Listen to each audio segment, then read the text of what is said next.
nanti perkenalannya lebih lebih enak ya. Iya, Eh, siap, siap. eh, Siapa sih saya itu? Yang saya sebetulnya bukan siapa-siapa, hanya kebetulan kenal dengan Pak Musli. Kemudian sedikit banyaknya nanti akan sharing ya, khususnya terkait terkait apa? Terkait dunia dunia kita ya, di dunia Hmm, civil engineering, di mana kita itu tidak terlepas daripada satu pendidikan, background pendidikan, kemudian pengalaman kerja, dan jangan lupa juga networking ya. Networking adalah salah betul. satu faktor kunci Iya, yang membawa kita nanti kepada apa kemudahan dalam berkarir. betul, betul. Perkenalkan nama saya Nanang Zen, Nanang Priyata Zen. Profesi saya adalah seorang civil engineer. Maksudnya saya lulusan dari civil engineer dan fokus di bidang transportasi, di transportation engineer, transport planner, kemudian highway engineer, dan lebih sekarang lebih ke prinsipal ya. Saat ini saya berkarir atau saya apa namanya ya mencurahkan hari-hari saya untuk berekspresi di bidang engineering itu di EGIS. EGIS adalah salah satu perusahaan engineering consultant yang berpusat di Prancis. Dan kebetulan saya sudah di EGIS itu dari 14 tahun ya. 14 tahun yang sebelumnya berkiprah di eh, beberapa perusahaan. Awalnya dulu eh, saya pernah ini langsung saja di awal karir saya itu saya bergabung dengan Wijaya Karya ya, di project dari 2001 sampai 2005 itu fokus di project-project yang berhubungan dengan jalan dan jembatan ya, karena basic core bisnisnya Wika itu adalah kontraktor, maka saya lebih banyak ada di lapangan.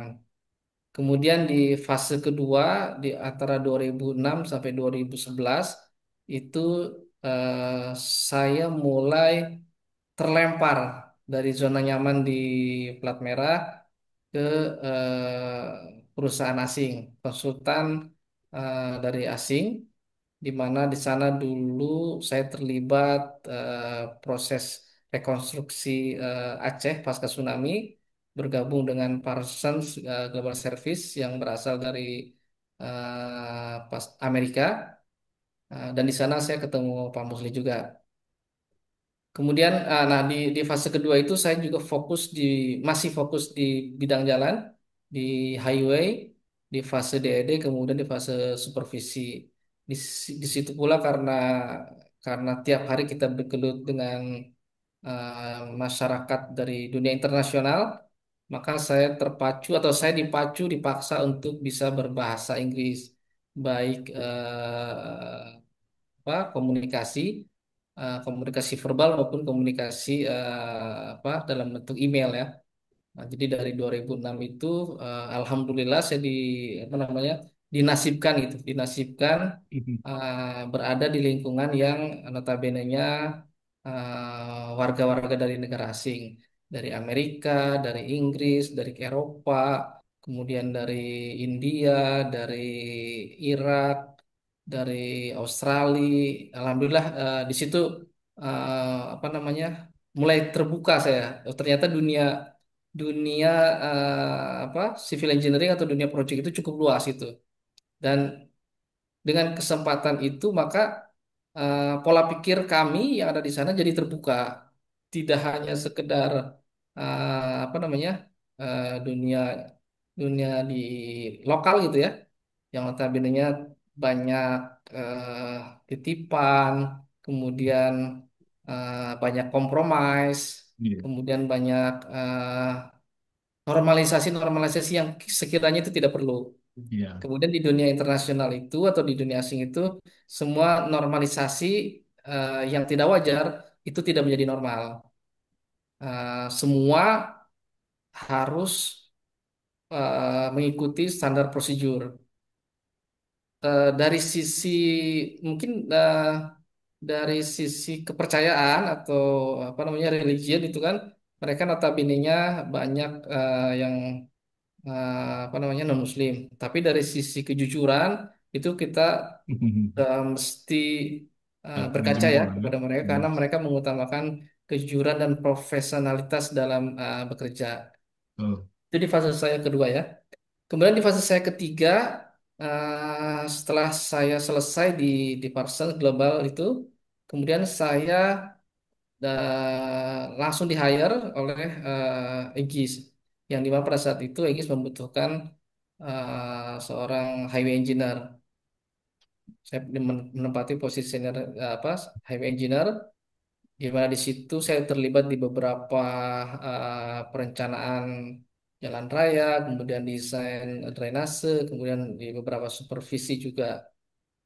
Nah, itu kurang lebih sama dia tugas. Tapi karena di fase ketiga ini saya fokus di engineering consultant, yang notabene-nya sama-sama dari luar ya, dari asing, otomatis fondasi-fondasi di, di fase kedua itu saya bawa di fase ketiga saya dan alhamdulillah berkelanjutan dengan dunia kerja rekan-rekan yang sama dari asing, tapi yang sebelumnya berkiblatnya ke US ya, ke Amerika, nah sekarang berkiblatnya ke Eropa. Kemudian di fase keempat, di fase ketiga, keempat, dan kelima ini saya masih di perusahaan yang sama, tapi mungkin berbeda responsibility gitu ya.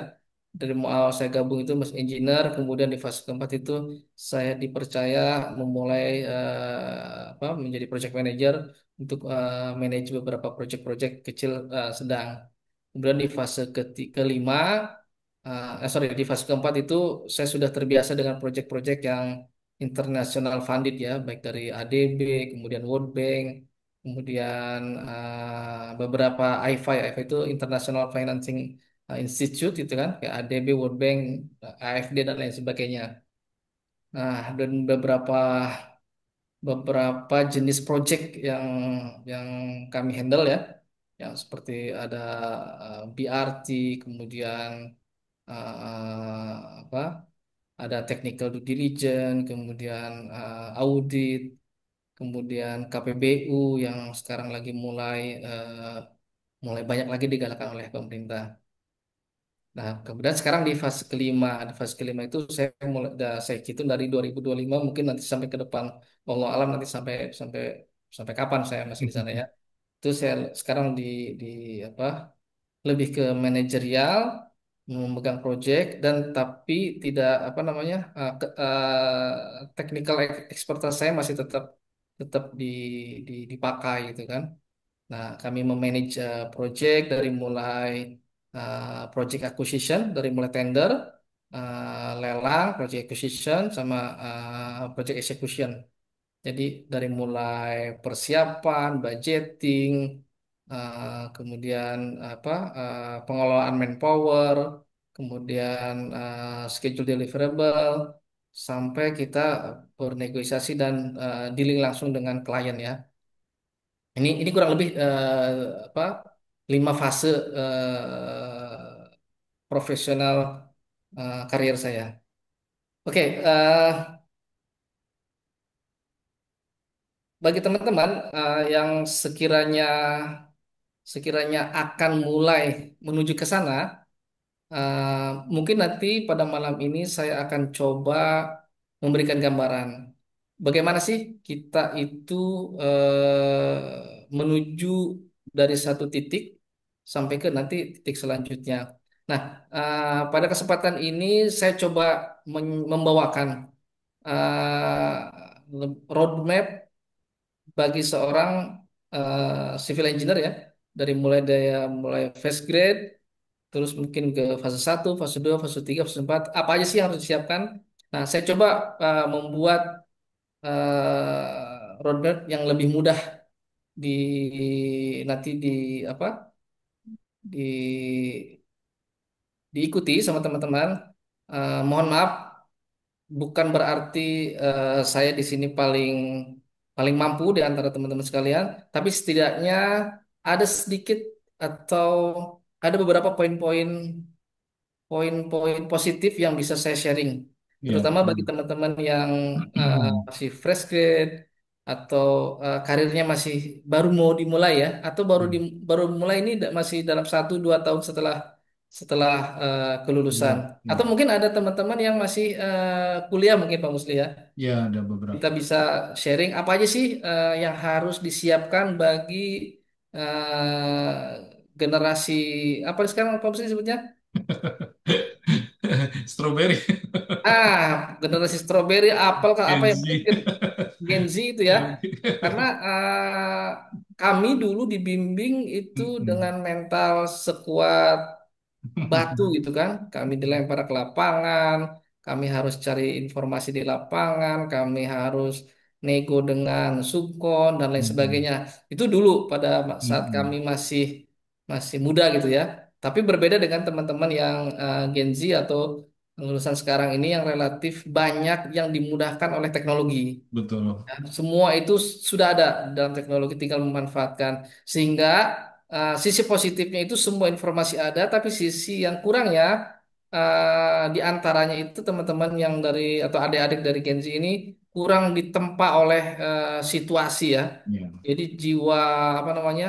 Jiwa Survivalnya. strugglingnya atau jiwa berperangnya itu agak Mm-mm. sedikit berbeda dengan di apa namanya generasi-generasi kami. Ya. Generasi kami dulu semua serba terbatas, teknologi masih terbatas. Dulu cara mendesain, menggambar, dulu saya dengan Pak Mus itu tahu betul bagaimana kita kesulitannya mendesain jalan. Teman-teman sekarang yang mungkin sudah di fase belajar atau menerapkan apa namanya desain jalan itu jauh lebih mudah. Sudah ada Civil 3D, kemudian Mm-mm. sudah ada tool BIM lainnya. Dulu kami, saya sudah baru mengenal cikal bakal Civil 3D itu dari mulai Land Desktop. Nah, sebelum Ya. Land Desktop tuh ada namanya Softdesk. Mm. Softdesk itu dia harus diinstal apa namanya terpisah dari AutoCAD 14. Jadi kita install AutoCAD 14, kemudian kita install Softdesk. Itu di tahun 2000 ke bawah ya. Nah, Ya. setelah 2000 itu mulai ada Land Desktop. Kemudian di 2005 atau 2009 itu ada Civil 3D dan terus sampai sekarang. Itu itulah fase perjalanan yang saya bilang kenapa generasi kami itu di tempatnya lebih karena dari mulai soft desk dulu itu kami belajarnya otodidak dan sangat sedikit Mm. orang yang tahu di Indonesia itu. Mm. Belum Saya banyak punya YouTube ya. guru Belum ada itu. YouTube ya. Ya, belum ada di YouTube juga belum belum ada kalau sekalipun ada YouTube masih jarang itu. Di Indonesia setahu saya masih ada 2 atau 3 orang yang bisa soft desk itu ya. Mm-mm. Dan kebetulan saya waktu di project di Lampung dan pemusik juga kenal itu, saya di situ mulai kenal soft desk Mm-mm. dari namanya Mas Dwi dulu ya. Oh Mudah-mudahan iya. kalau beliau itu nyambung nanti ke teman-teman yang turunan-turunannya itu jadi softdesk, land desktop, land Mm-mm. desktop, civil 3D. Itu nggak ada civil 3D kalau nggak ada land desktop. Kalau nggak ada land desktop kalau nggak ada softdesk itu kan. Iya, Nah betul. itu turunan-turunannya itu. Itu kurang lebih gambarannya. Ah, nah di sini saya coba mau mau menyampaikan ah, di bidang civil engineering secara umum ya, Pak Musli ya. Ya. Nggak hanya di bidang jalan. Kalau saya kebetulan di bidang jalan, mungkin di antara teman-teman yang lain ada yang di bidang civil engineering secara umum, baik di bidang transport, gedung, atau keairan gitu ya, dan lain sebagainya. Itu nanti kita bisa sharing apa aja sih kalau ada teman-teman yang baru lulus itu kan, Pak, saya mau fokus di bidang konstruksi, masuk ke kontraktor, atau saya nanti mas fokusnya ke bidang konsultan, engineering konsultan. Itu soft skill apa aja yang harus kami siapkan. Ya. Nah, di sini saya coba permudah apa aja sih? Nah, saya kasih judul ini Civil Engineering Career Roadmap. Ini mohon maaf agak sedikit saya create dalam bahasa Inggris biar teman-teman itu nanti ke depan ada semangatnya gitu ya. Semangatnya untuk apa namanya? Untuk mengenglishkan dalam kehidupan sehari-hari. jangan takut salah terhadap bahasa Inggris karena ketika salah bahasa Inggris itu nggak akan menghakimi kita gitu kan. Tapi kita akan dihakimi oleh keadaan jika kita menghindar dari English itu ya bahasa Inggris. Baik teman-teman, jadi di pertama di fase pertama untuk atau stage satu untuk fresh graduate. Nah, ini mungkin ini teman-teman yang baru lulus ya, baru lulus Mm-mm. atau akan lulus nih tahun depan. Mungkin di antara teman-teman ini ada yang semester akhir, yang atau ada yang skripsi atau mau mulai nyusun judul dan lagi sebagainya. Nah, ini saya coba kasih gambaran. Nanti eh, bagi teman-teman yang di fase fresh grade atau akan lulus dalam waktu dekat, harus mempunyai atau harus punya gambaran goalnya itu ke depan seperti apa. Untuk mencapai goal dalam waktu dekat, pertama adalah build foundation. Nah, fondasi keilmuan dalam bidang sipil itu harus diperkuat. Kalau mungkin nanti di semester akhirnya ngambil skripsi tentang gedung itu kan. Nah, ilmu-ilmu tentang gedung, struktur itu dikuasai. Kalau dia apa ngambil skripsinya di bidang jalan itu harus dikuasai juga di geometriknya, kemudian kekerasannya, kemudian transportnya, ilmu transport ya, dan lain sebagainya. Nah, ada yang lebih utama adalah dia harus bisa namanya transition from theory to practice. Kita tahu ketika kita di dunia kampus itu kita dicocoki oleh berbagai macam teori. Teori A, teori belajar ini, belajar itu. Dan kita belum tahu ini nanti dipakai di apa di pas kerjaan kan. Belum tahu Mm-mm. tuh dari semester 1 sampai semester 8 itu kan. Nah, mungkin nanti ketika kerja praktek di semester 6 baru kelihatan, oh iya ini. Nah, makanya ketika lulus, dia harus punya transition from theory to practice. Mulai tuh teori-teori yang dipelajari itu kira-kira prakteknya di dunia kerja seperti apa. Yang paling mudah adalah, yang paling dekat adalah cara menggambar. Si sarjana S1 atau diploma, dia harus sudah membekali diri dengan skill apa namanya menggambar ya, menggambar teknik ya. Bisa pakai AutoCAD atau pakai Microstation dan lain sebagainya. Itu syarat minimal lah. Jangan sampai nanti teman-teman yang lulus itu nggak tahu tuh cara bikin gambar dalam AutoCAD kan. Karena dunianya udah cukup bergeser cukup cepat nih. Kalau Mm-mm. dulu zaman saya waktu saya lulus dari mulai diploma itu kita gambar masih pakai apa rotring gitu ya, Ya. rotring pakai kertas kalkir dan seterusnya. Nah ketika saya lulus itu baru mulai ada tuh namanya AutoCAD tahun mulai saya lulus diploma itu tahun 2011 kalau nggak salah ya. Mm-mm. 2000, ya 2011 itu baru mulai tuh mulai mulai ada dan nggak banyak yang bisa. Nah, saya ingat sekali ketika saya lulus dari D3 itu, saya ngelamar di Wika, keterima, baru belajar AutoCAD itu mungkin seminggu atau 2 minggu lalu ya, baru belajar berdasar-dasarnya. Ketika ditanya, apa bisa AutoCAD? Saya langsung jawab, saya bisa. Padahal saya baru tahu kulitnya. Walaupun saya dulu belum ketemu Pak Musli, cuman gaya-gayanya tuh mirip Pak Musli itu. Bisa dulu yang penting. Belakangan lah, pokoknya Iya. dimarahin belakangan, bisa dulu. Nah itu karena kita modal nekat. Nah, ketika saya masuk belajar itu saya seminggu kerja di Project Wika itu saya belum tahu caranya ngeplot itu gimana gitu. Dari mulai ngegambar ngeplot itu gimana. Akhirnya kita, kita dipaksa oleh keadaan akhirnya Oh. sampai bisa gitu. Nah, ini yang saya bilang tadi namanya transition from theory to practice. Kalau kita belajar di kampus itu balok gitu kan. Kalau untuk beton balok itu berapa FC aksen berapa gitu kan. Terus kita ngitung apa job mix desainnya seperti apa. Nanti di dunia kerja kita udah langsung oke penggunaannya. Kalau pakai FC30 nanti digunakannya untuk balok apa. Kalau untuk jembatan abutmennya pakai FC berapa. Itu sudah ada. Nah, ini yang terkait transition from theory to practice. Kemudian ada satu lagi yang lebih utama adalah secure first job atau internship. Nah, bagi adik-adik atau teman-teman yang di apa di tahun terakhir itu kalau punya kesempatan untuk internship, kerja praktek, itu sebaiknya diambil sekalipun tidak digaji atau tidak dibayar karena di tingkat akhir itu Anda atau teman-teman itu butuh ilmu pengetahuan lapangan. Jadi kerja praktek itu dibayarnya adalah pengalaman. Jangan mengharapkan dibayar sama uang dulu. Jangan kalau bisa ya kalau ini kalau ada teman-temannya. Yang penting adik-adik atau teman-teman yang di fase ini itu harus punya pengalaman kerja praktek. Nah, sebagai sharing, saya di tempat kerja sekarang itu selalu dilibatkan ketika eh, apa namanya rekrutmen pegawai baru. Nah, kami di tim rekrutmen ini selalu memprioritaskan jika ada pelamar-pelamar yang fresh grade terutama ya, yang punya pengalaman internship atau kerja praktek pada saat dia masih kuliah di mungkin di tingkat ketiga atau di tingkat keempat dia nyantumin aja di CV-nya kerja praktek lapangan 2 bulan gitu kan. Itu kami jadi nilai plus itu karena si anak ini punya ilmu pengetahuan di luar teori ya.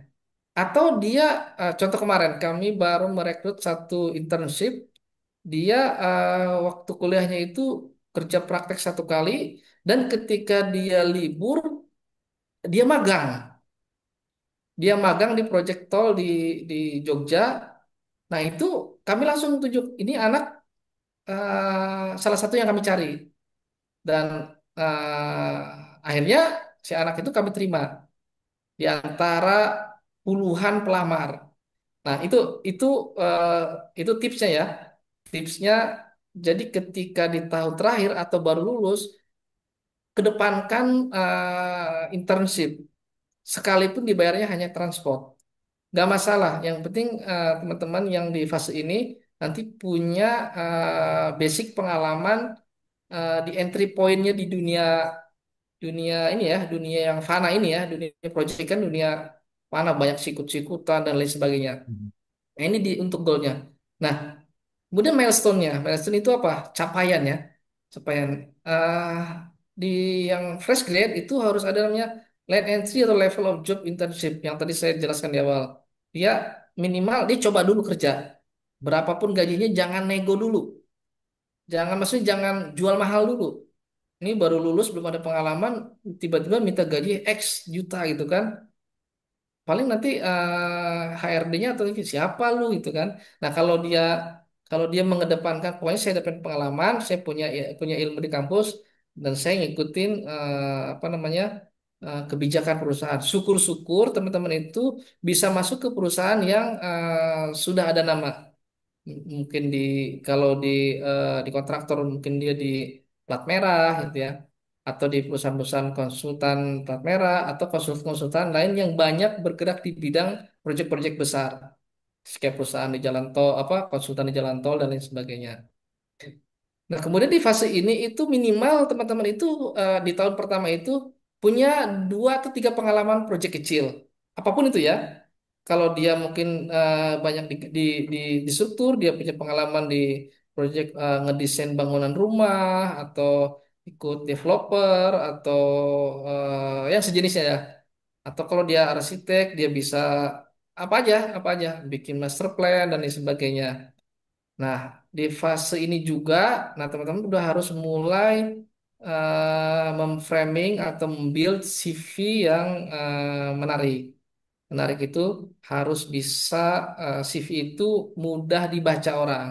Jangan bertele-tele. Kedepankan soft skill. Saya bisa ini bisa mendesain, bisa menghitung struktur, bisa software ini, bisa software itu dan lain sebagainya. Nanti trik-trik cara bikin bikin CV itu banyak macamnya. Ada namanya STAR, STAR, singkatannya macam ada macam. Yang penting dia ketika orang lain lihat tanpa banyak nanya dia sudah tahu oh kualitas pelamar itu seperti apa.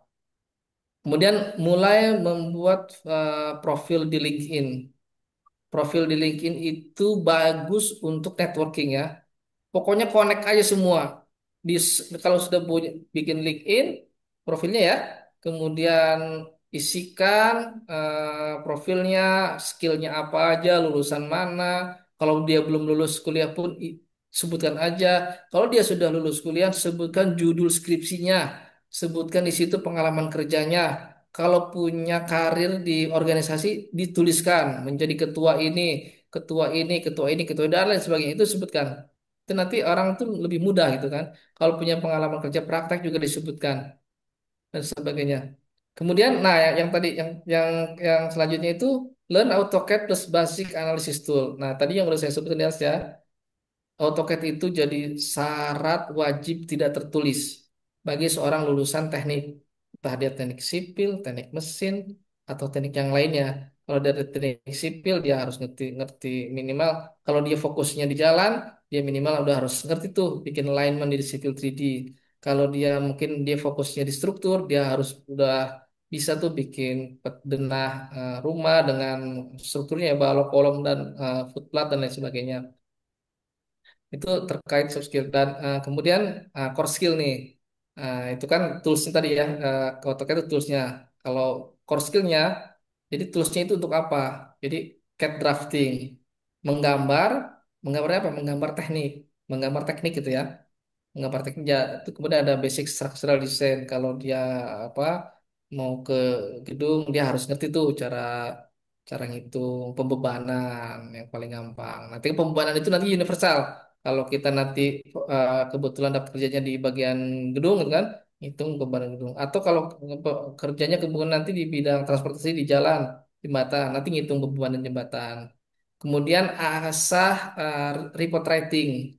Report writing, teamwork sama communication itu apa namanya lulusan yang bagus cara pelaporan bikin laporan teknik atau calculation note atau desain report itu sangat sangat bagus itu nanti sangat apa namanya kepake itu nanti sama perusahaan. Teamwork juga harus bagus ya, komunikasi juga harus bagus dan jangan pasif. Oke, itu untuk teman-teman yang fresh grade ya. Saya rasa ini mudah mudah diaplikasikan. Pokoknya fokus di di tahun pertama itu punya satu atau dua pengalaman project yang bisa apa namanya mengimprove CV-nya. Oke, sekarang yang benar yang step kedua nih. Eh, Setelah tadi di 0 sampai tahun ya fresh grade.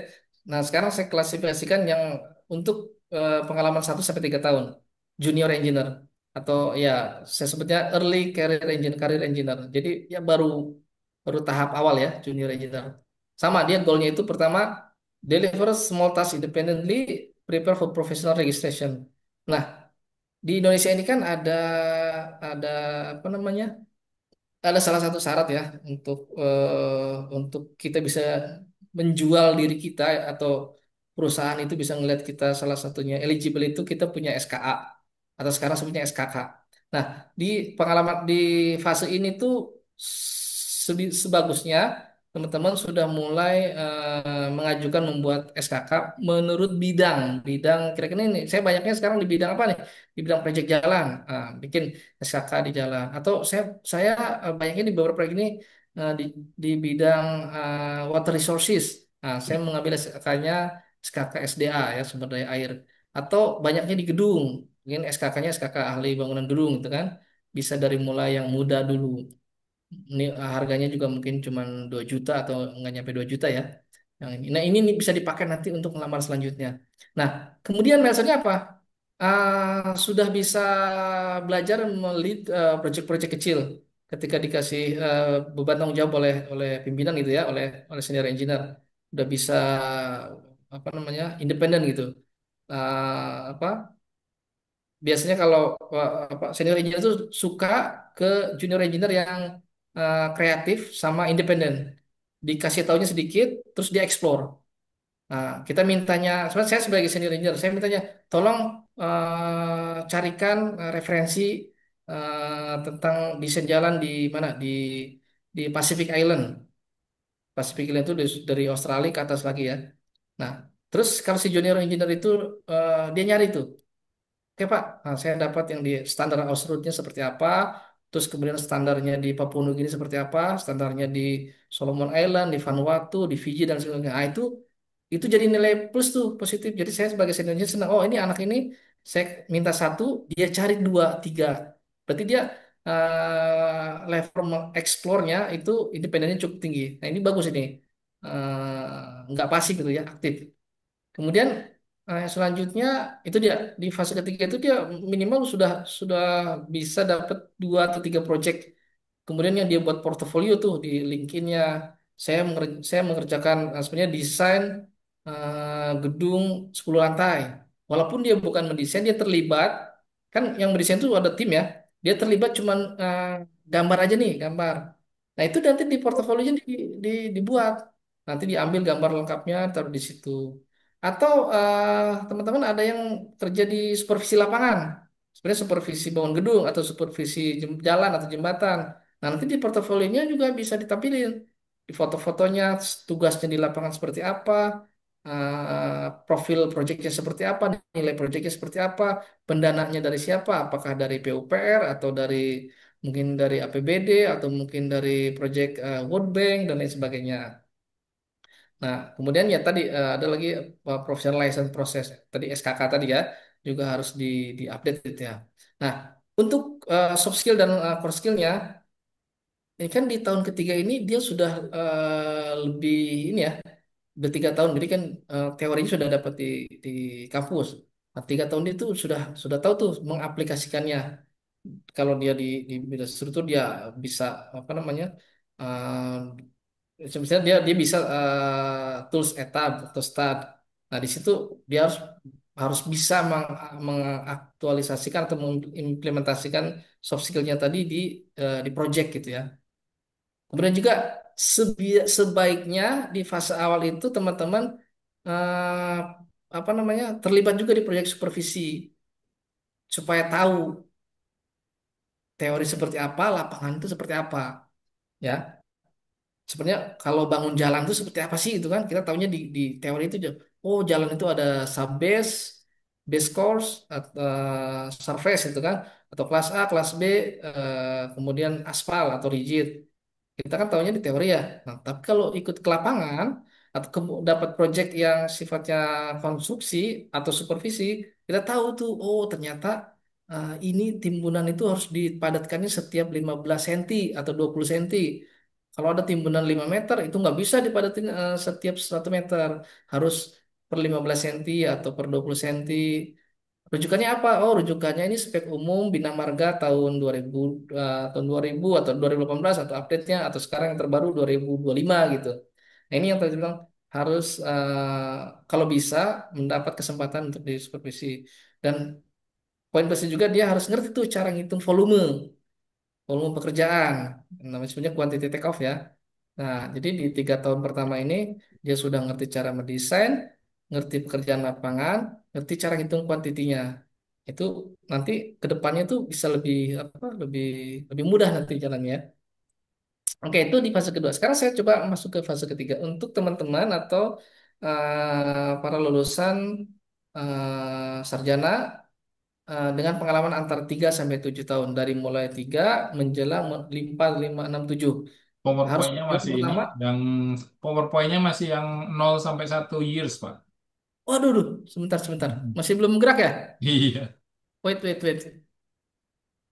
Saya stop screen dulu ya. iya, silakan.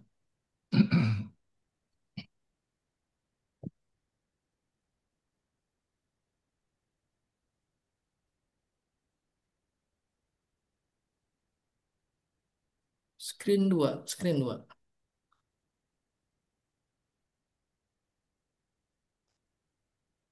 Oke, Ini udah stage screen end. 3. Oke. Ya, udah, sip. Oke. Sorry, berarti yang tadi yang kedua nggak belum baca ya Pak Musli ya?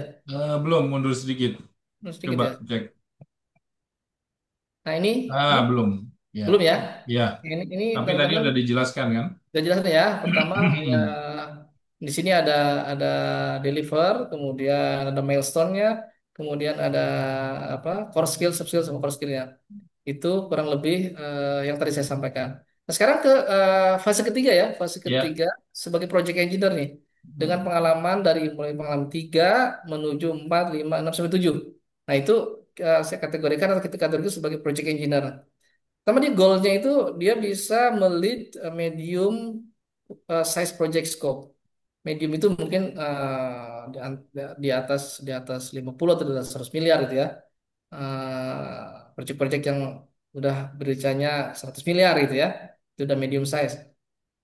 Kemudian dia reliable di technical lead. Dia sudah bisa tuh melit cara mendesain itu kan. Jadi sudah bisa melit junior engineer yang ada di bawahnya.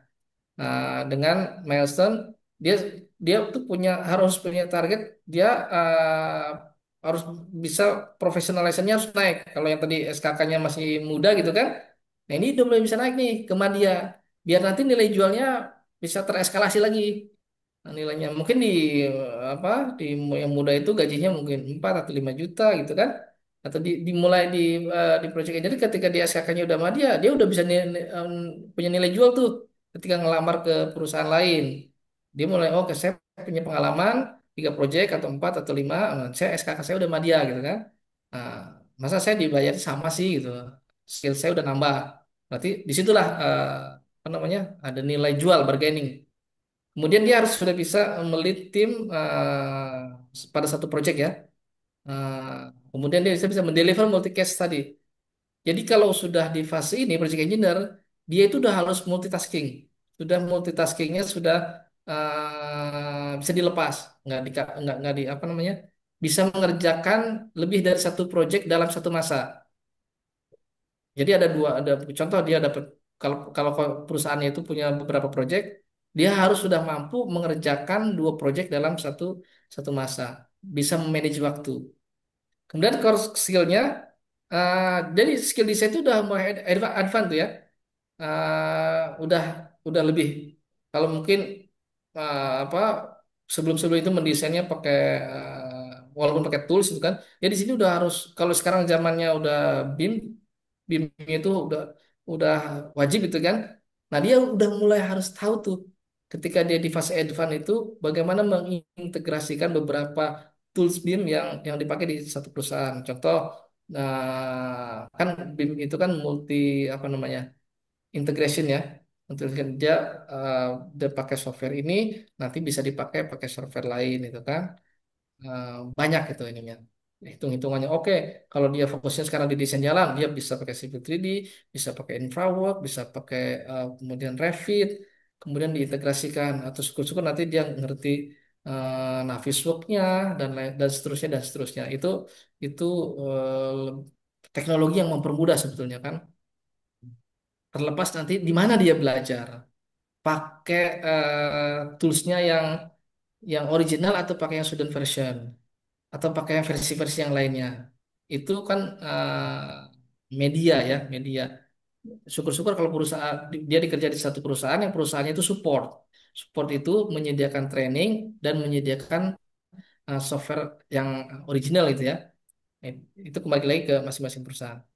Kemudian di fase ini juga teman-teman itu su- harus punya communication skill yang cukup baik nih kalau berhadapan dengan klien. Ketika kita menyampaikan deliverable kita harus bisa menyampaikan ini basic teknisnya, ini calculation note-nya, ini reference-nya, ini requirement-nya by Tor. KAK-nya atau tornya mintanya seperti ini. Oke, kami hitung. Nah, referensinya pakai desain code-nya SNI atau pakai ASTO atau struktur mungkin pakai ASROD atau ANSI dan lain sebagainya. Kemudian karena si project engineer ini punya bawahan, punya junior engineer, dia harus punya tanggung jawab quality quality control sama quality assurance, memastikan deliverable-nya, desainnya, gambarnya itu sudah, maksudnya gambarnya yang dibuat oleh tim ya, itu harus di quality sama dia. Contoh quality mungkin tebal garisnya, ngikutin standar perusahaan, atau requirement-nya harus ada apa-apa di dalam gambar tersebut. Kalau dia gambar jembatan, apa aja sih komponen-komponen yang ada di gambar jembatan itu secara best practice yang ada di PUPR itu kan?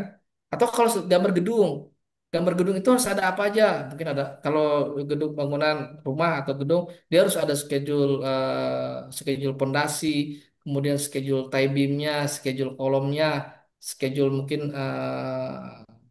apa untuk arsiteknya schedule apa namanya pintu, jendela dan lain sebagainya.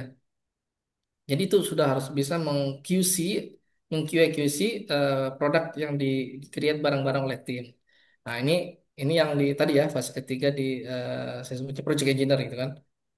Oke, selanjutnya, nah ini di fase keempat yang saya kategorikan adalah sebagai senior engineer, di mana seorang sarjana S1 itu dengan pengalaman antara 7 sampai 12 tahun itu bisa dikategorikan sebagai senior engineer. Walaupun di beberapa kasus di kita ya, di kita karena saking banyaknya apa namanya supply supply tenaga ya SDM-nya, kadang pengalaman 7 sampai 12 pun belum jadi senior, masih menjadi project engineer. Itu tergantung tergantung di mana kita kebetulan di hire dan kebetulan di perusahaan atau di jenis project apa kita kita kita terlibat ya. Tapi secara umum saya coba masukkan di fase keempat ini sarjana S1 yang dengan pengalaman 7 sampai 12 itu masuk kategori senior engineer karena dia sudah melewati fase tadi ya, dari fresh grade, junior, kemudian project engineer dan sekarang di senior engineer atau technical lead. Dia pertama goalnya itu apa? Dia become recognized expert in your domain. Kalau fokus dia di bidang transport jalan, dia sudah harus expert. Oke, saya ini highway engineer. Kalau kita sudah mendeklarasikan diri saya adalah sebagai highway engineer, berarti saya udah harus harus ngerti pavement. Kemudian saya harus ngerti geometrik. Kemudian saya harus ngerti basic transportasi. Transportasi itu ada traffic ya, mulai dari traffic study, kemudian pengambilan data survei, kemudian dan analisis. Pokoknya eh, kalau kita di fase ini kita udah bisa memposisikan diri kita sebagai expert, karena kita sudah melewati itu ya banyak jenis pekerjaan. Atau ketika dia sekarang banyaknya di bidang air itu drainase. Uh, jadi sebagai apa expert atau tenaga ahli drainase, dia harus paham peraturannya apa aja, requirement-nya apa aja, dan deliverable-nya, best practice-nya di PUPR itu seperti apa. Atau kalau di swasta, swasta seperti apa. Metode hitungannya harus pakai merujuk ke metode hitungan apa. Mungkin kalau yang di PUPR sudah ada nih ya, sudah ada rujukannya. Tapi ketika kita di satu project atau seperti saya di perusahaan apa namanya yang ada apa regional itu kan ada asingnya. Kita mengerjakan proyek itu bukan hanya di Indonesia, tapi pekerjaan-pekerjaan yang ada di luar negeri. Kebetulan saya terlibat yang pekerjaan di Filipina, kemudian di Singapura, kemudian di Papua Nugini, di Solomon Island, kemudian dan beberapa negara apa namanya. Dan di situ kita harus fleksibel dan harus dinamik untuk menggunakan metode-metode hitungan yang ada di negara tersebut atau hitungan yang sifatnya internasional, hitungan ASTO gitu kan atau hitungan Ausrod. Kalau kita di Indonesia selalu pakai SNI, SNI, SNI gitu kan, walaupun SNI ada yang berkiblatnya ke ASTO, ada yang ke JIK gitu kan, ada yang ke Crossroad. Nah, di sini kita harus memposisikan bahwa sebagai expert itu harus paham ya, harus menguasai ya. Kemudian dia bisa menjadi mentor kepada timnya tim di bawahnya. Kemudian juga bisa memanage project end to end. End to end itu berarti dia dari mulai akuisisi, kalau lebih bagus lagi dari mulai terlibat di dalam fase tender, menghitung biaya tender, biaya project, sampai project itu menang gitu kan.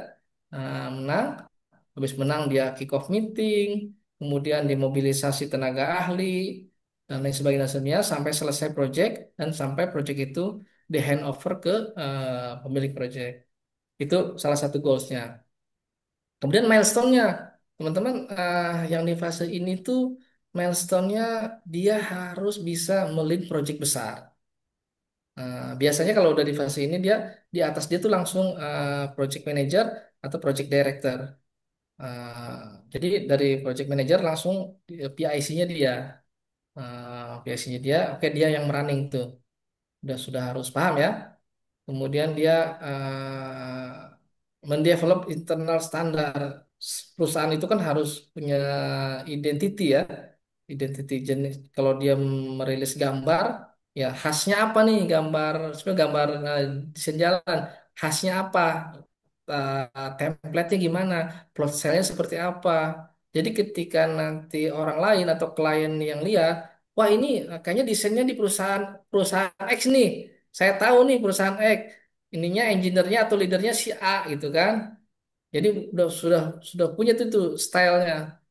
Nah, itu itu lebih lebih lebih bagus tuh nanti dia punya apa namanya jam terbang sudah banyak dan orang lain sudah paham nih.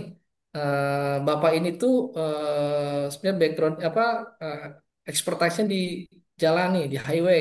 Saya tahu dia gambarnya begini begini begini. Udah kalau sama bapak itu mah saya percaya. Nah, itu enak lagi tuh kalau udah seperti itu udah punya punya image gitu ya, punya image. Kemudian yaitu dia harus yang selanjutnya dia udah bisa publish atau present technical paper. Dia udah harus pandai nulis, harus berani menulis apa namanya eh, bisa dalam bisa dalam sketch speech gini apa namanya webinar atau dia bisa menulis makalah atau kalau dia di internal punya sepertinya punya metode atau ini. Soalnya internal biasa pekerjaan rutinnya itu adalah survei itu kan atau survei topo atau survei drone. Dia harus bisa menulis manual pengukuran topografi dengan drone itu atau dengan apa dengan GPS. Dia harus harus bisa menulis tuh supaya itu nanti jadi privilege-nya dia. Oke, manual atau SOP ini saya yang bikin. Jadi ketika nanti ada rekrut pegawai baru, nggak usah ngajarin dari nol lagi. Cukup nih baca manualnya, manual perusahaan kami itu, kalau ini manual untuk gambar itu kan mendesain, ini manual untuk template, gunakan di sini. Nah ini dia kategorinya misalnya dia harus bisa mempublish apa namanya, technical paper atau modul walaupun sifatnya internal ya.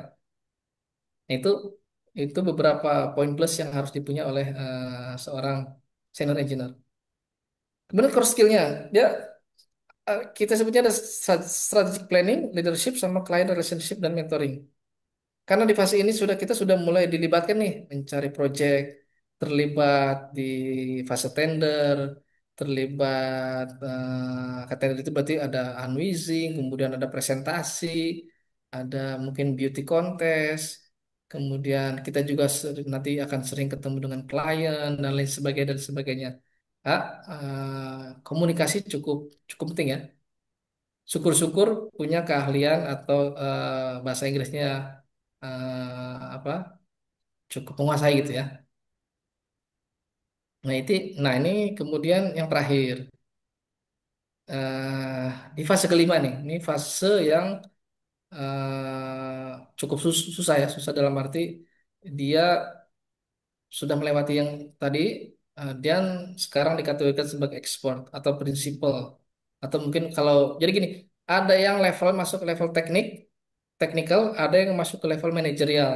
Itu nanti sebetulnya dua apa namanya dua jurusan yang berbeda, tapi kadang-kadang satu titik kita merge itu loh gabung. Kita ngurusin teknik juga, kita ngurusin manajerial juga. Itu nggak masalah.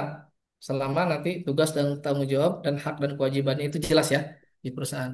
Nah, untuk di fase kelima ini, di mana kalau dia di atas 12 tahun, 14 tahun, 15 tahun itu udah apa namanya, multi talentan lah ya. Disuruh ini harus bisa, disuruh ini walaupun nggak bisa kita tetap bisa bilangnya. Disuruh maju, ya Pak, bisa Pak. Padahal kita bingung ini apa yang dikerjain kan? Kita biasa proyeknya proyek di gedung, tiba-tiba besok ada proyek master plan gitu kan. Bisa, oke bisa. Siapa yang ngerjain? Gimana nanti? Saya cari orangnya. Pertama sih goalnya apa? To shape industry direction, guide company strategy, influence standar dan policy. Nah, eh, arah arah perusahaan ini kemana nih? Dia udah mulai terlibat nih. Sepertinya. contoh kalau di perusahaan sekarang yang tempat saya bekerja gitu kan, ini polisinya perusahaan itu udah nggak boleh lagi tuh ikut terlibat di proyek-proyek pemerintahan atau dengan menggunakan dana pemerintah yang bersumber dari APBD, APBN, karena di luar negeri itu udah masuk, oh itu kalau Indonesia kan masuk zona merah korupsi ya, kalau di dunia Eropa itu, maka dunia Eropa tuh ngelihatnya kalau perusahaan Eropa mau bersih jangan main sama pemerintah gitu, jangan main sama APBN karena di situ banyak jebakan-jebakan yang bagi mereka yang memegang teguh namanya anti bribery system itu sangat-sangat dihindari. Nah, itu arah arah arah policy perusahaan. Nah, ketika itu tidak boleh, maksudnya ketika perusahaan itu tidak boleh ikut terlibat dalam proyek APBN, maka harus masuk ke proyek private, proyek-proyek swasta yang dibiayai oleh swasta, murni di luar APBN itu ya, atau di luar ya di luar APBN bisa jadi nanti dari donor atau dari World Bank atau pinjaman dan sebagainya. Kemudian ya tadi strategi perusahaan juga harus terlibat. Kemudian standar-standar kita udah bisa mengusulkan nih. Oh, ke perusahaannya belum mengaplikasikan BIM. Kita dorong perusahaan. Oke, perusahaan tolong nih stafnya di training gitu kan. Kalau ke trainingnya butuh kemana? Hubungin Pak Musli gitu. Atau ini apa namanya? Softwarenya nih belum asli nih, upgrade pakai yang asli semua. Kemudian si komputernya harus diupgrade, sistem pengelolaan datanya juga harus baik. Nggak ada seperti di kami itu kan nggak ada lagi namanya penyimpanan dalam flash disk, hard disk itu nggak ada lagi, semua dalam bentuk cloud. Semua data itu tercentralized di cloud dan dimanapun nanti kami kerja itu kami bisa mengakses pakai cloud. Tapi dengan syarat nanti ada syaratnya ya, policy policy IT-nya seperti apa gitu kan. Terus kemudian laptop kita itu tidak bisa diinstal sembarangan. Hanya software-software yang diizinkan eh, oleh grup policy yang bisa diinstal. Dan installnya juga cukup cukup mudah. Semua semua bank apa namanya bank software itu ada di grup. Kita tinggal request, kita tinggal nanti linknya ada dikirim, nanti kita ke install. Kalau ada mereka, nanti kalau ada implikasi biaya nanti dikasih tahu. Nanti biar apa perusahaan yang menyediakan. Itu terkait policy. Kemudian milestone ini eh, harus bisa memanage major infrastructure program. Yang tadi kan ada yang proyek besar ini major infrastruktur. Jadi proyek-proyek yang domainnya besar gitu kan. Besar itu bisa jadi sizing capitalnya, sizing nilai proyeknya, atau dia multi stakeholder. Multi stakeholder. Mungkin ada proyek nih. Contoh kemarin saya terlibat di proyek manajemen konsultan untuk BRT, bis rapid eh, transport di Medan dan Bandung itu multi multi stakeholder, melibatkan Kementerian Perhubungan, melibatkan World Bank, melibatkan dinas perhubungan masing-masing Pemda dan banyak macam. Itu sebut major infrastructure program ya, atau grand project itu. Kemudian dia juga harus bisa mentor. Mentor itu berarti ngajarin junior-juniornya. Kemudian sama yang sebelum tadi dia bisa mempublish untuk mengkontribut manual, code atau standar atau tata cara dan lain sebagainya. Dan yang terakhir itu kalau sudah di fase ini dia harus sudah bisa ngomong. Ngomong itu kalau mungkin di sebelumnya ngomong karena pasif ya, ditanya baru ngomong. Kalau di sini dia harus bisa melead. Business acumen, innovation, mentorship, networking. Dia harus bisa jalan sendiri, diminta speech yang ngomong depan klien, suruh maju maju, jadi semua semua pengalaman informasi teknologi dia sudah terserap tuh. Ketika dia sudah menguasai ngomong itu kadang nggak butuh buku ya, nggak butuh panduan, dia cukup poin-poinnya aja, pointersnya. Pointersnya sisanya tinggal dikembangin itu kan, tinggal kembangin. Nah itu dan termasuk mentorship. Nah kurang lebih itu Pak Musli, Wow, mantap sekali gambaran ya. apa namanya, gambaran singkat kali ya karena ini cukup apa, cukup panjang ini kalau Iya, didetailkan, tapi singkat dan mudah-mudahan padat. dari 5 fase itu teman-teman bisa mengambil apa namanya dapat goalsnya, Ya, saya ada di fase mana, saya harus menyiapkan apa gitu ya. Ya. Nah itu kurang lebih Mas Musli. Siap, siap. Baik, Saya terima kembalikan ke kasih Pak Musli, banyak. silakan. Ya, baik, terima kasih banyak Pak Nanang untuk paparan awalnya. Jadi memang idealnya seperti itu dari segi mungkin secara umum ya, bimbingan karir untuk engineering itu seperti seperti ini. Tapi mungkin teman-teman ada di bidang yang berbeda, nah, tapi bisa ambil positifnya. Kemungkinan bisa ada yang bertahun-tahun di BUMN gitu ya, atau sudah jadi MT BUMN, atau masuk ke zona ASN lah. Mungkin jalurnya berbeda ya, tapi value atau nilai-nilai dari tadi yang dipaparkan Pak Nanang itu adalah engineer yang bertumbuh mulai dari mulai lulus lalu mengemban mengemban tanggung jawab yang lebih besar seperti itu kira-kira ya. Makin berumur berarti tanggung jawabnya makin besar. Nah, kita nggak bisa bicara gaji, pasti harusnya gaji harus lebih besar ya. Kalau tidak ya buat apa tanggung jawab lebih besar kan gitu. Karena otomatis ketika skill bertambah, tanggung jawab bertambah, nah itu income-nya pasti otomatis. Kalau tidak ya harus pindah gitu. Tapi saya salut sama Pak Nanang ini sampai kadang-kadang di satu perusahaan bertahun-tahun karena mungkin banyak perusahaan yang ditinggali atau kebetulan disinggahi itu memang menyediakan sarana bertumbuh termasuk trainingnya, termasuk apa kondusivitas sesama karyawan seperti itu ya. Dulu waktu saya bergabung di Egis juga lembaga training ini adalah sebagian dari fondasi yang saya terima di perusahaan Egis. Jadi kami satu tim itu ada berapa orang itu di training Civil 3D. Zaman dulu belum orang banyak kenal Civil 3D ya, 2012 itu ya. Lalu saya Ya. kembangkan, akhirnya malah saya keluar sendiri gitu karena keasikan mengajar. Bagus, bagus, Gitu. bagus. Gitu, baik. Kira-kira ada yang mau bertanya silahkan. Kita ada voucher ya. Nanti ada 3 voucher. Kemarin sudah rilis satu. Silahkan boleh langsung open mic karena tidak ada yang message tadi. Silahkan mulai. Boleh ditanyakan. Siapa dulu? Oh, masih ada sesi kedua Izin ini? bertanya, boleh Pak? Pak Nanang, masih ada sesi kedua? Enggak, nggak apa-apa, nanti sambil Oke, tanya apa. baik. Ini dari Mas Gilang Firmansyah. Silakan, Mas Gilang. Ya, terima kasih atas kesempatannya Pak. Saya izin bertanya Pak. Saya baru lulus fresh graduate tahun ini. Ya. Izin bertanya mungkin Pak. Untuk pertanyaannya, em, pertama apa tantangan terbesar yang pernah Bapak hadapi di awal karir dan bagaimana cara mengatasinya?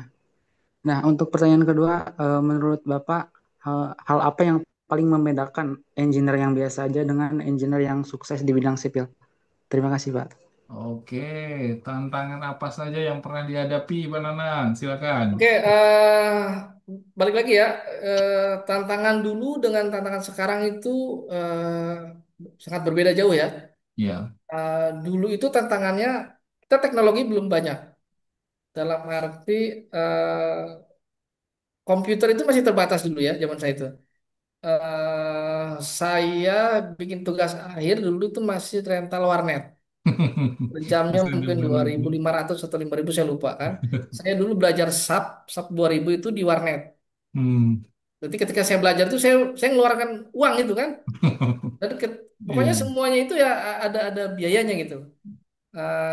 Kita fasilitas masih terbatas, tapi dunia proyek ini kan terus berjalan ya, terus berjalan. Nah, tapi yang membedakan adalah apa namanya jiwa belajar. Kalau kita masih punya jiwa belajar sama jiwa mengeksplor, itu nanti semua obstacle tadi tuh kadang kita terabas aja tuh. Yang tadi saya bilang, itu saya pertama masuk project di Wika itu, saya baru kursus apa namanya AutoCAD mungkin 1 bulan sebelumnya. Kursusnya juga cuma kursus 2 hari kan di kampus itu. Hmm. Tanya bisa, saya tanya bisa aja, udah bisa. Yang penting saya masuk dulu, duduk di situ dulu. Saya naruh satu kaki di situ, orang-orang tahu ada namanya Nanang di situ sebagai drafter gitu kan. Tugasnya apa? Menggambar. Menggambar apa? Menggambar jembatan. Saya gambar. Itu dia. Ketika pertama saya ngeplot ke ngeprint ya, ngeprint itu, saya nggak bisa itu. Akhirnya saya pulang, saya nanya teman-teman gimana caranya nih kan. Saya baca bukunya nih kan. Saya besoknya saya berangkat ke kantor lagi saya bisa ngeplot, walaupun ngeplotnya Hmm. salah gitu kan. Itu tantangannya. Nah, mungkin Oke. kalau teman-teman sekarang yang fresh grade itu tantangannya adalah diri sendiri. Karena semua fasilitas teknologi itu sudah ada. Semua tempat kursus baik belajar otodidak maupun belajar yang terstruktur dari lembaga kursus itu ada. Tinggal dipilih nih. Anda mau maju, ambil peningkatan soft skill itu kan. Serah mau otodidak, tinggal ikutin di YouTube itu. Atau mungkin sekarang banyak yang belajar online itu ya, Musli ya. Yang Udemy dan lain sebagainya. Kalau yang face to face bisa ke tempat Pak Musli, dibimbing langsung tuh sama sama mentornya. Kalau dulu saya tuh belajarnya otodidak. Jadi belajar bikin layman horizontal tuh mati-matian gitu. Narik garis ini gimana nih, kurvanya gimana nih, apa ini, terus kita harus baca apa namanya manual desain perkiraan masuk manual desain geometriknya dari minimarket harus kita baca, di astonya seperti apa harus kita baca, terus kayak tadi soft desk belajar cuma dikasih tahu sedikit, sisanya kita baca dari help dan tutorialnya itu. Terus saya ngerasain mana tuh belajar otodidak dari mulai pagi, siang, sore sampai malam sampai bergadang gitu kan. Nah itu. Nah itu kurang lebih ya. Tadi yang kedua apa, Pak Musli? Boleh diulang Mas yang kedua? Oke Pak, ini izin mengulang ya Pak. Ini menurut Bapak hal paling membedakan engineer yang biasa aja dengan engineer yang sukses di bidang sipil. Oh Itu gitu. Pak. Oke.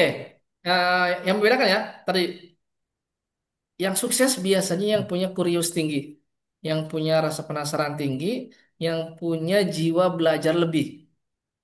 Nanti di situ yang membedakannya tuh. Dia nggak takut disalahin. Pokoknya yang nggak takut disalahin itu insya Allah yang cepat. Yang berani mencoba itu insya Allah yang nanti mudah mendapat jalan. Bukan berarti dia pasti sukses ya, tapi yang berani mencoba itu pasti dia dapat jalan. Dapat jalan tuh bisa jadi nanti dari informasi dari teman. Contoh saya kenal si A gitu kan, walaupun saya nggak ngerekrut dia, tapi ketika ada teman yang lain butuh, wah saya tahu tuh anak itu rajin, anak itu berani. Nah nanti saya bisa apa namanya eh, Rekomendasikan. eh, sampaikan itu. So, Pak Musli tuh banyak tuh yang ngelamar atau banyak saya cari. Pak Musli saya butuh ini, informasi ini ada ini Pak. Nah yang membedakan itu apa? Nanti si personal ya, secara personal yang punya daya juang yang lebih itu yang punya kesempatan satu langkah lebih maju. Nah, itu kurang lebih ya. Mungkin nanti banyak dari teman-teman yang lain banyak punya pengalaman bisa sharing. Baik. Nah, ada nambah lagi sedikit mengenai kesulitan ya. Kadang-kadang selain kesulitan tadi faktor belajar juga kalau kita kerja situasi juga kadang membuat ini. Kita masih ingat waktu di Aceh dulu ya. Iya, Gamnya masih banyak punya senjata gitu ya di betul. kontraktor tiap hari berantem dari security-nya dari ini. Nah, itu juga mental juga kalau nggak kuat bisa pulang cepat gitu. Itu sangat Kebetulan Kak, menekan. kita dulu apa mentalnya mental karena mental dari rumahnya kere gitu loh. Jadi harus harus pulang Ya, harus bawa pulang gitu. diiming-imingi oleh gaji yang lumayan gitu ya, lumayan tinggi, tapi ternyata setelah di lapangan itu banyak sekali terjadi pemukulan, lalu masih sering terjadi penembakan, orang asing pun banyak yang dibunuh, ditembak dulu kalau masih ingat di Banda Aceh ya. Ya, alhamdulillah sampai selesai proyek gitu ya. Jadi memang tiap proyek mempunyai ke tingkat apa kesulitan atau hambatan yang berbeda-beda. Lalu mengenai yang sukses dan tidak, nah kemarin saya juga di 1 tahun yang lalu ada dari Universitas Muhammadiyah Purworejo ada yang training itu dia memang benar-benar nggak punya laptop gitu. Jadi Hmm. ketika training dipinjemin, tapi sesudah training temennya ini Mas Restu ini orangnya, lalu temennya itu Mas Rizky Heri memang dia sangat support kawan-kawan. Jadi itu kadang keberuntungan kita juga punya kawan yang bisa terus mensupport. Jadi setiap malam didikte bagaimana cara import point ditulis. Jadi dari tulisan itu dari video dia lihat video semua dimasukin HP dari video di HP dia dihafalkan dan ditulis. Nah dari situ dia bisa cepat gitu. Akhirnya waktu masuk ke Brantas ditawarin diterima padahal habis training itu 2 hari dia hampir sekitar 6-7 bulan tidak pernah megang laptop gitu. Cuman memang temennya itu selalu ngedikte untuk bagaimana cara import point hari ini, besok bagaimana membuat surface, bagaimana alinyemen itu membuat sesuatu yang untuk zaman saat ini aneh gitu. Ada orang yang masih mau rela menulis itu karena kenapa? Karena kekuatan mentalnya untuk terus apa belajar walaupun diselimuti oleh kesusahan-kesusahan yang menyebabkan dia tidak punya akses, tidak punya laptop dan lain-lain. Tapi alhamdulillah karena disupport oleh kawan yang baik, jadi saling terkoneksi sekarang sudah bisa masuk di Berantas. Namanya Mas Restu, nanti kapan-kapan kita undang. Gitu kira-kira. Hebat, Oke, hebat, baik. hebat. Selanjutnya ada yang mau bertanya lagi, silakan.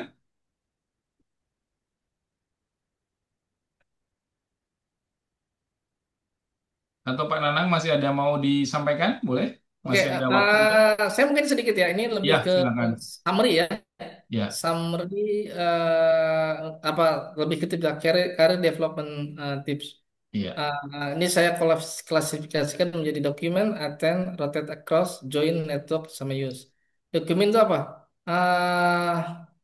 Kita mendokumentasikan CV atau resume atau pengalaman kerja kita dengan baik, dengan hati-hati untuk kebutuhan nanti ada apa namanya, pengajuan SKA atau ada rencana tender atau apapun ya jenisnya ya. Yang jelas kita sudah mengarsipkan atau mendokumentasi CV, membuild resume yang baik itu kan. Kemudian yang kedua adalah attend. Attend ini kita mengikut seminar, ikut workshop, lebih ke upgrade, jadi upgrade informasi, upgrade soft skill. Kalau dia punya SKK, dia bisa nambah poin SKK. Ya. Kemudian rotate across, design, supervision, and tendering. Dia harus multi talenta. Dia harus bisa masuk di kerjaan desain. Dia harus bisa dan siap ditempatkan di proyek-proyek jenis supervisi. Atau dia harus siap membantu perusahaan ketika melakukan tender. Itu namanya rotate across. Jadi kemana aja bisa ditaruh ya. Kemudian join. Join di lembaga workshop talent yang tadi attend sama join kurang lebih sama. Dia kalau dari PUPR itu mengadakan workshop, mungkin workshop tentang apa manual baru dari PUPR atau banyak itu di PU itu. Kalau PU mengeluarkan standar baru, suka ngadain workshop baik online maupun offline, ikut. Nah, itu nanti di situ kita bisa terpapar dengan koneksi, dengan bisa terpapar dengan informasi penting. Nah, yang terkait itu yang selanjutnya networking. Dengan kita menghadiri itu kita nanti meng-create network, ya network. Kadang-kadang rezeki itu datangnya bukan dari perusahaan yang kita lamar, bukan, tapi dari kenalan, network, teman baik gitu kan. Kita tukeran handphone. Nah, nanti ngobrol. Nanti disitulah pintu-pintu rezeki kebuka aja selama kita baik, jujur, dan apa namanya bertanggung jawab ya. Kemudian yang terakhir adalah use. Kita menggunakan ya apa standar atau sertifikat dan lain sebagainya. Itu ada Pak Muslim, ada yang mau bertanya silakan. Oke, baik. Silakan Mas M. Cipta, boleh? Ya, izin bertanya Pak, selamat malam. Selamat malam. Eh, ya, ini Pak, pertanyaan saya Pak, berdasarkan pengalaman Bapak Pak, standar perencanaan jalan di Indonesia ini bagaimana Pak bila dibandingkan dengan negara lain Pak? Misal bila dibandingkan dengan negara tetangga Malaysia atau Thailand gitu Pak. Soalnya saya lihat jalan-jalan umum di Indonesia ini kurang rapi ya Pak ya perencanaannya dibandingkan dengan Malaysia atau Thailand. Nah, itu gimana Betul, Pak menurut betul. Bapak Pak? Baik, eh nanti kita bedakan Pak ya, bedakan antara perencanaan sama pelaksanaan ya, pelaksanaan. Kemudian sama eh, apa namanya compliance. Kalau kita benchmarkingnya ke jalan-jalan di daerah, yang notabene-nya itu infrastruktur yang dibangun dengan APBD gitu ya Pak ya, itu memang kita nggak menutup mata standarnya itu tidak semaksimal diterapkan di kita masih di Indonesia aja Pak ya. Jalan-jalan atau desain-desain jalan di daerah, di dinas gitu ya, dinas PUPR di daerah kabupaten terutama ya, itu kita dibandingkan dengan desain jalan tol itu jauh kualitasnya Pak. Karena yang membedakan jauhnya apa? Adalah salah satunya satu SDM di daerah ya. SDM di daerah belum apa bisa mengejar SDM yang ada di kota. Tidak menutup kemungkinan ya, walaupun banyak SDM yang ini. Kedua, dari sisi pemangku kepentingannya.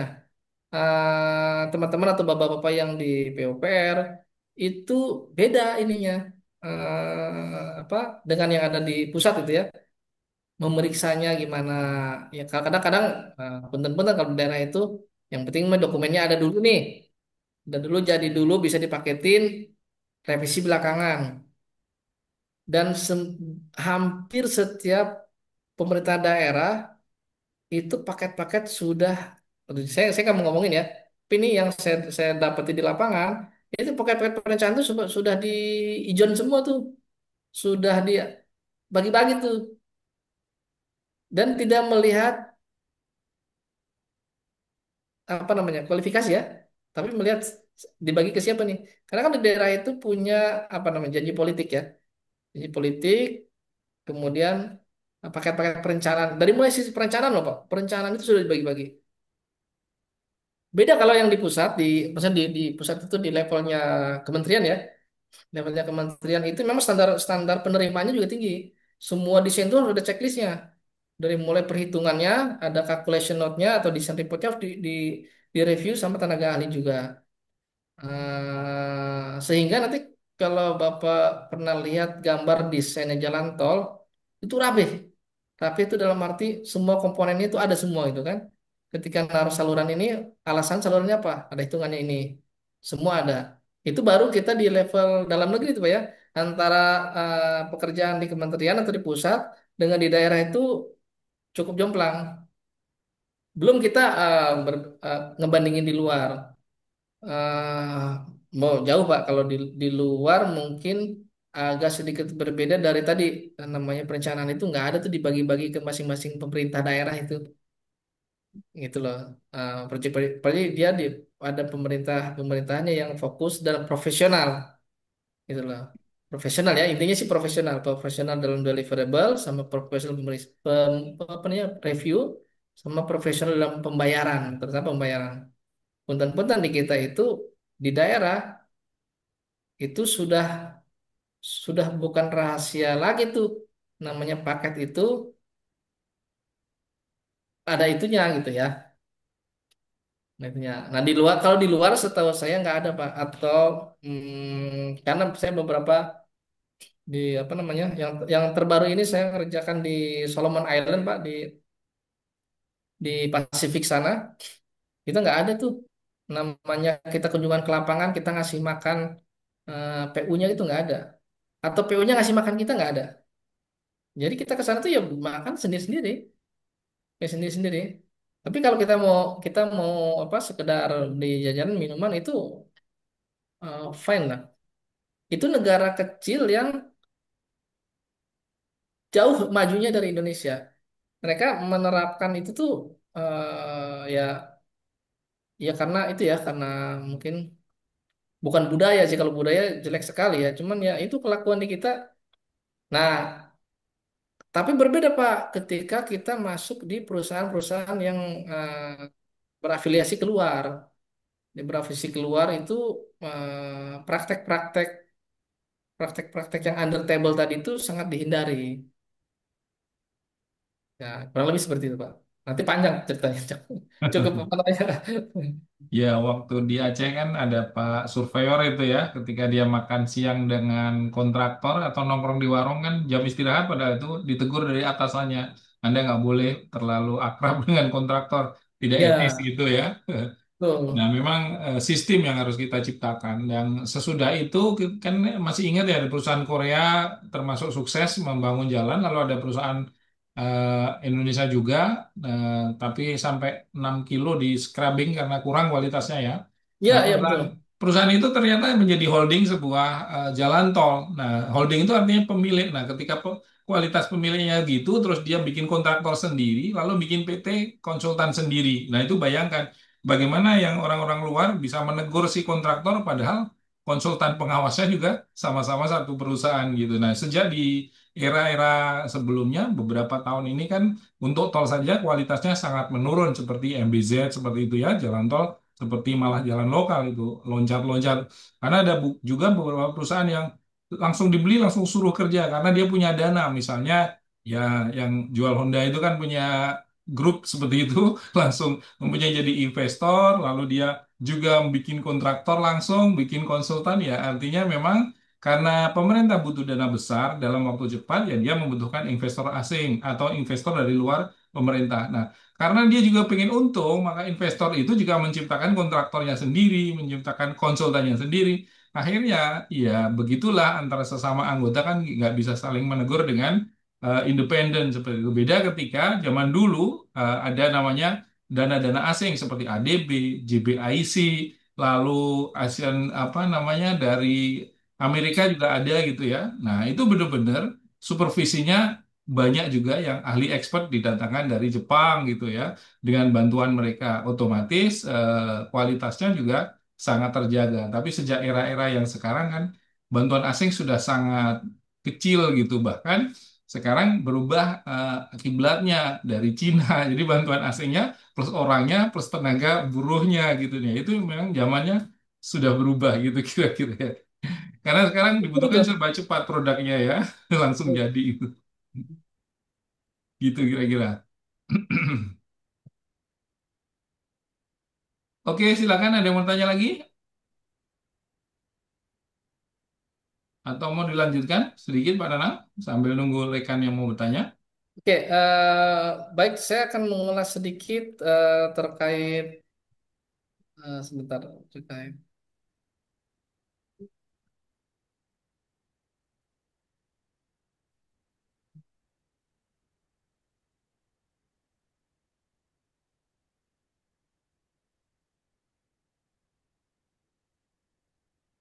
Kalau ini mungkin teman-teman bagi yang masih fresh lah ya, masih fresh grade, apa license ya, license.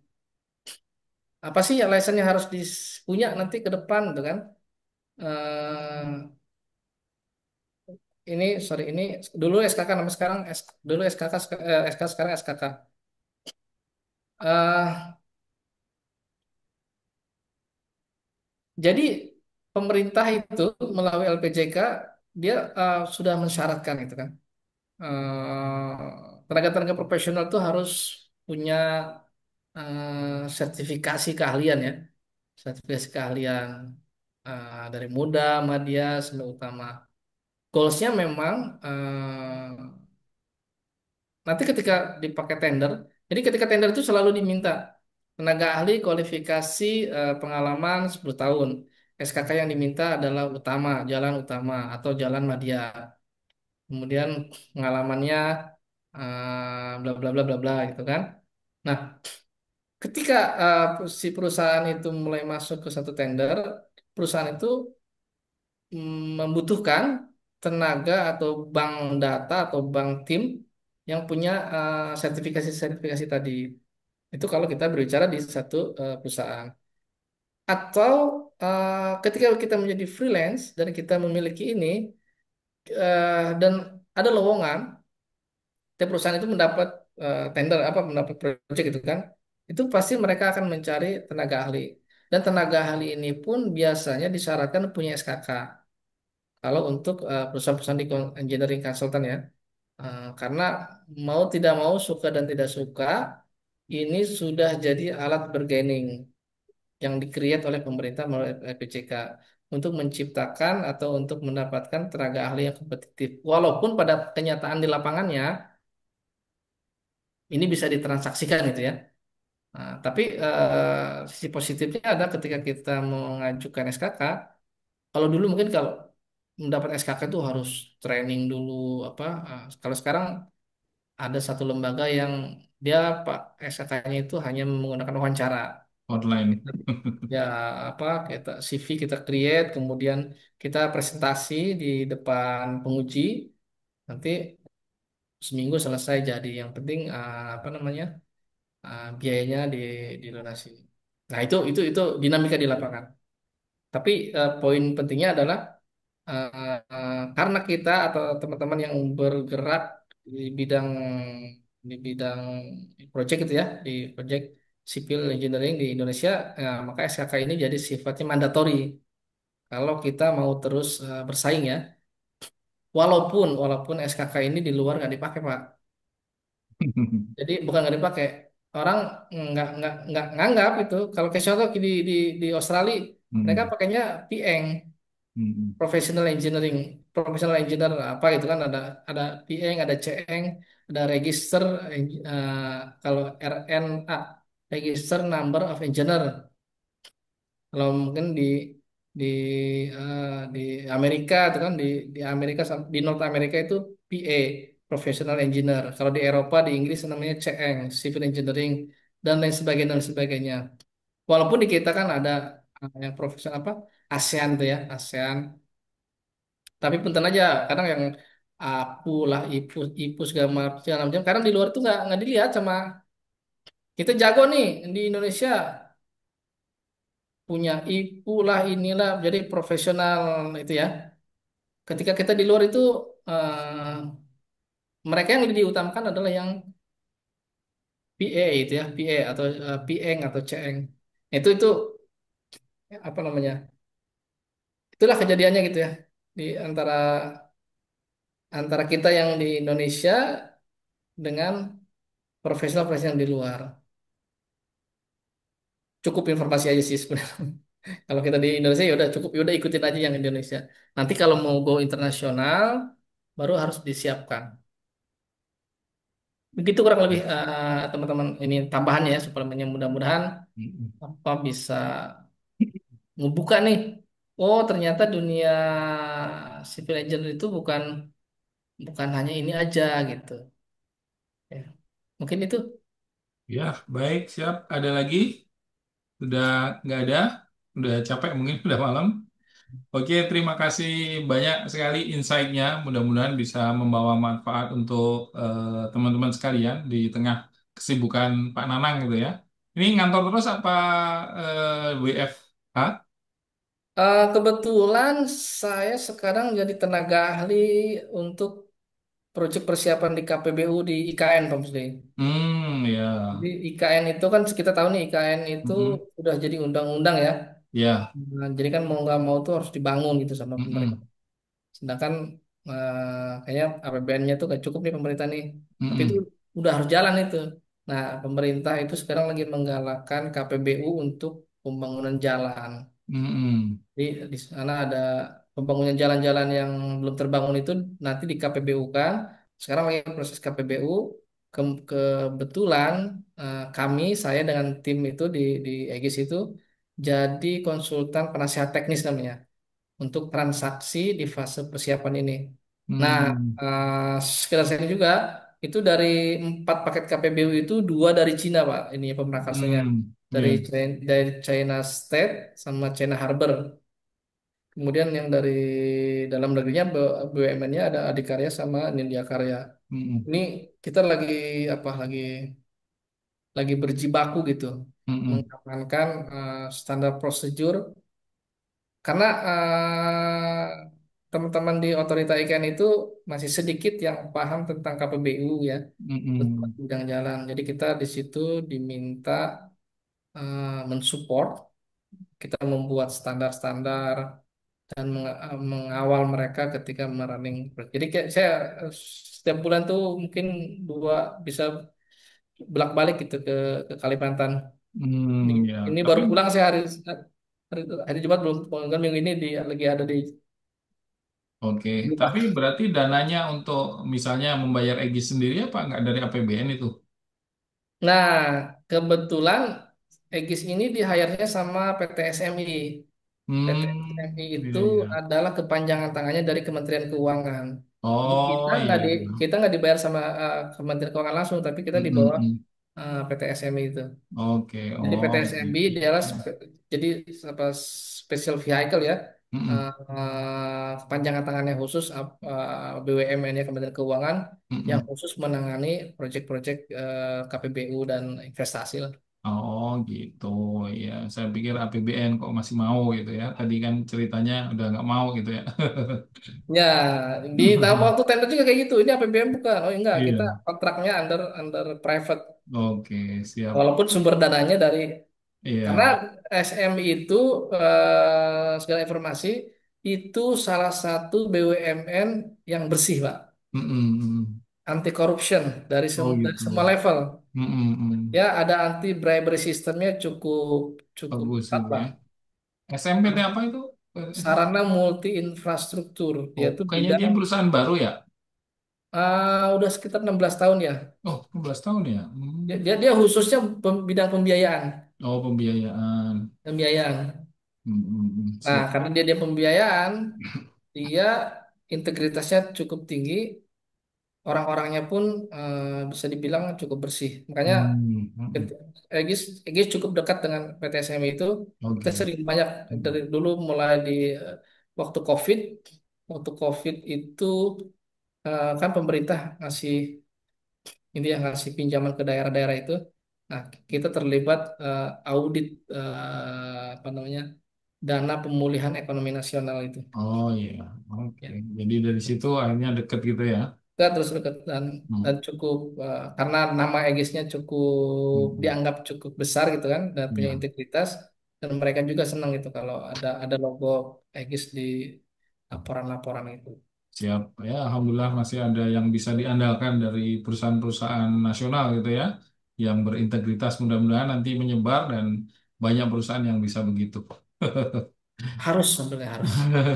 Baik, terima kasih banyak ya waktunya. Semoga teman-teman sehat semua. Besok kita ketemu dengan Pak Aan atau Subhan dengan topik yang berbeda, dari pengalaman yang berbeda, dari tiga narasumber yang berbeda dari kemarin pasti akan mendapatkan sebuah banyak manfaat yang positif. Bisa sedikit menambah wawasan untuk teman-teman, memacu karir dan lain-lain. Silakan, ada kata penutup, Pak Nana? Dari saya, teman-teman khususnya yang masih fresh grade, tetap semangat ya, tetap utamakan itu apa namanya daya juang ya, daya juang karena ke depan itu nggak lebih mudah hidup ini, tapi lebih sulit. Iya, Karena betul, nanti betul.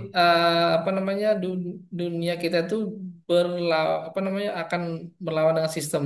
Kalau Iya. bisa Hmm. teman-teman yang masih muda itu belajar AI. Mm-mm. Karena saya pun di usia sekarang kemarin saya baru ikut pelatihan namanya generative AI. Mm-mm. Walaupun walaupun saya nggak bisa tapi minimal saya tahu gitu kan. Apa sih generative AI itu bikin Iya, model AI language model itu seperti apa. Memang iya, target saya bukan bisa tapi tahu gitu. iya. Nah, itu teman-teman yang masih muda, kalau bisa belajar dari mulai automation, NHN, itu belajar. Kayak ChatGPT itu hanya tools, tapi ternyata banyak yang lebih besar yang dari itu. Siap, siap. Oke, Oke, itu ya penutup dari saya. iya. Baik, terima kasih banyak. Jangan lupa yang tadi tanya dua orang silakan hubungi WA saya seperti di admin biasa ya. Ada voucher untuk training nanti. Bisa pilih ada versi tatap muka, online dan versi privat. Terima kasih banyak. Saya akhiri. Sehat-sehat selalu. Assalamualaikum warahmatullahi wabarakatuh. Salah, terima kasih Terima semuanya, kasih teman-teman. ya. Selamat malam.